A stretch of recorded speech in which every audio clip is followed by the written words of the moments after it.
We are definitely getting to that point where you hear that FX chime, you see the logo, and then you hear that voice come on to give you the disclaimer about all the goodness you're about to see. You know you're in for a wild time.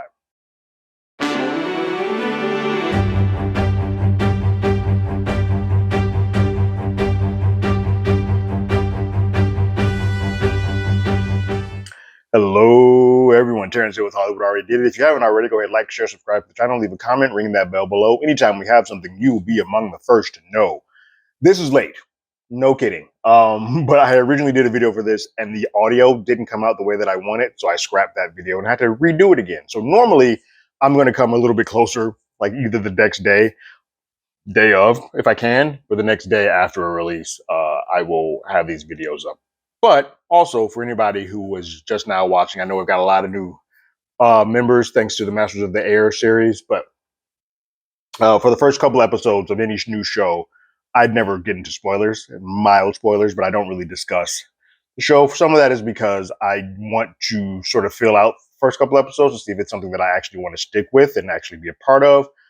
And also just sort of get a vibe check on the audience to see if there's enough people who actually want to see me react and review that show. And so I can safely say that no matter how you feel about Shogun, I'm doing it regardless because the show is phenomenal. Like I'm locked in. Don't worry about it. I'm watching this whether I have two views or not.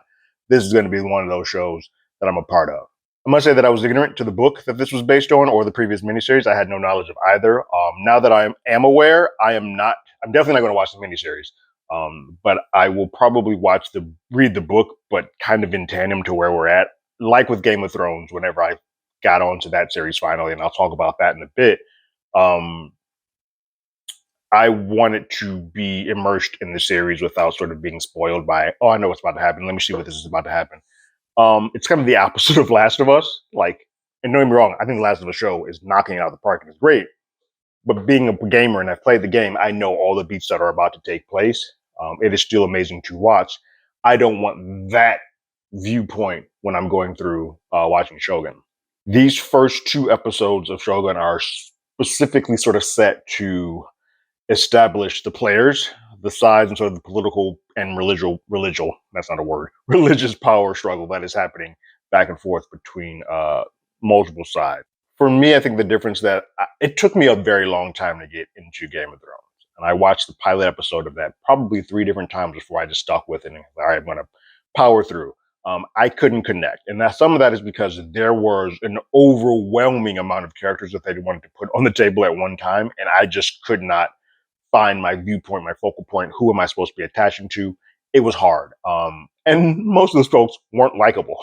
And so I kind of just like, I don't really attach to anything. And so I did not really get into that series until season 4, by the point where there was such a groundswell that I was like, all right, I'm just going to chug through this first season.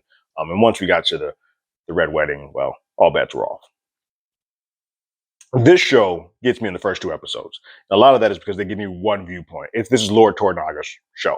And so you see all the other players in reference to him.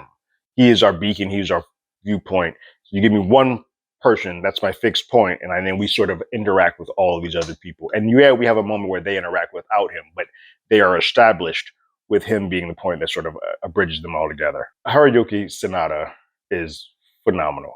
He has a calm, a presence about him that is just undeniable. For those of you, he's been around forever, but for the American audience, you may recognize him from Mortal Kombat as Scorpion or most recently in John Wick.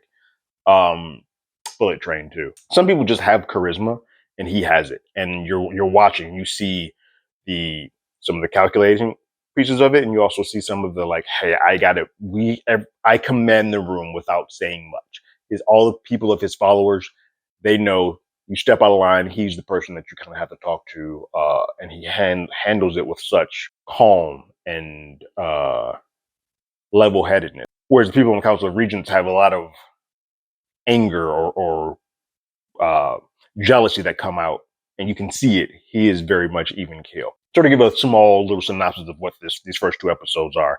In 1600 Japan, Lord Taiko passes, and when he passes, he creates this Council of Regents, which is a five folks that lead with 5 different families that sort of back them up, and they make the decisions on what's to happen with the rest of the world until the heir that Tycho has is of age to sort of do it on his own. And so um, we see some of the backdoor dealings of some of the promises that made that Tornaga is operating in the manner that he is. Because a lot of things you question, like, why is he just walking in here and basically sacrificing himself and giving himself up, playing chess? That's what he's doing. He's giving up a piece so he can steal another. And then you sort of get that unfolded into it, but it all sort of comes together. So the show has a ticking clock, and basically Tornaga goes to the Council of Regents, and they're like, "Cool, we need you to bring the mother of the heir back to. I don't know why you have her there in your castle and why in your stead. She needs to be back here. And because you did this, because you operated this, because you went against the Council of Regents, we're going to murder you. We're going to kill you and everybody else on your team. So you got a couple of days to get your affairs in order. But this is what we've all decreed. And so Toranaga has to come up with a plan, a scheme to politically get out of this without sort of bucking the system. And you see that is because he's made a promise, and because he's made a promise, he has to do things sort of the right way. There's a code. Thank you. There's honor, and that's the word I'm looking for. And I kept saying calmness. There's an honor to him that he has, and you just feel that whenever he's on the screen. There's violence. There is violence. Not We haven't gotten to the Game of Thrones level of violence yet. Maybe some of that's probably because it's on FX, but there's violence. Especially when you're dealing with samurais and people with swords. There are going to be some beheadings, but those aren't the most gruesome parts, because those you expect. There is a very uncomfortable sequence that I will say people, in the way that they boil water, may just think about things a little bit more as you go along. It's very barbaric, but it does hit home, and it is powerful. And a lot of it happens off scene. You hear more than you see, which might be worse because your imagination starts going. I would be remiss if I didn't talk about how this show is heavy on subtitles, naturally. Occurring in 1600 Japan, the majority of the actors are all of that, and they speak in their native tongue, and so it is subtitled. The show does a very good job of is we start off with the American Portuguese piece of this show, which sort of comes into play and becomes another chess piece on the board for Toranaga to kind of get up under the ticking time clock. It starts with the Americans, and so you, as the American audience, are able to sort of ease your way into it before we start getting the subtitles of back and forth. And by the halfway, I won't even say a halfway point for me, about a quarter of the way in, I was like, okay.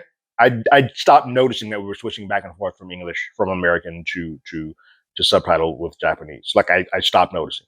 I was so invested in the characters, they made me care so much that me reading no longer felt like a chore. It felt like I need to do this so I can keep up with all the wonderfulness that I am getting. And so they go back and forth with ease. Like you'll see some people who are translating and speaking American and speaking English versus the Japanese, and back and forth. And you see priests having conversations. And for the first time, I think an audience just won't care because they do such a good job and the acting is so top notch and the scale is so big that it won't matter. I will say though, if you do have problems with subtitles or reading, or if that's not something that is for you, this may not be the show for you.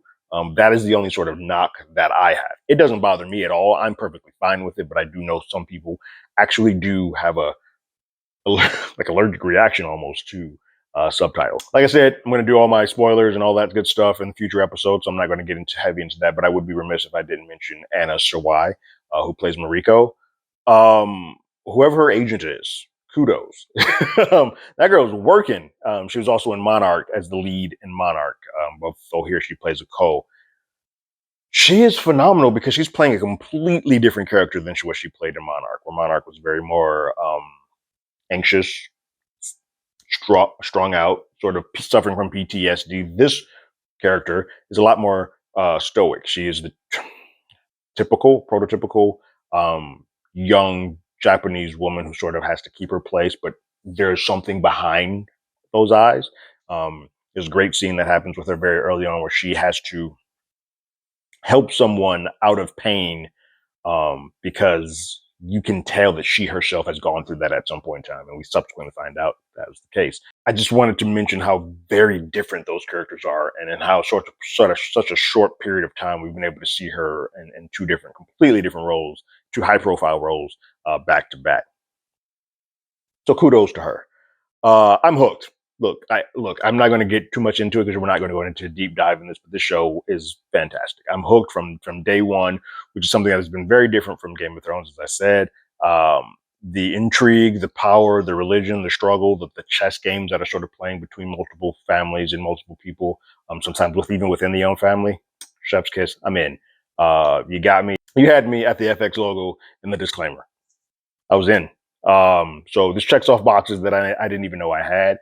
So yeah, no matter what, and no matter how you feel about it, I'm sticking on with Shogun. I will be talking about this. Hopefully getting these up Wednesday night, unless I am on a business trip. But that is what I sort of plan to have going on. If you haven't already, you can follow us on Twitter or X at Hollywood80i. You can hit us up on email at HollywoodAlreadyDidIt@gmail.com. We also have a podcast with the same name. It's on Google Podcasts, Spotify, Apple Podcasts, any other place podcast. We're there. This week you will see the Dune. We're back and we're going to be talking about Dune Part 2. If you haven't seen that, get your ass to a theater because wow. But like always, I got my ticket. You got yours.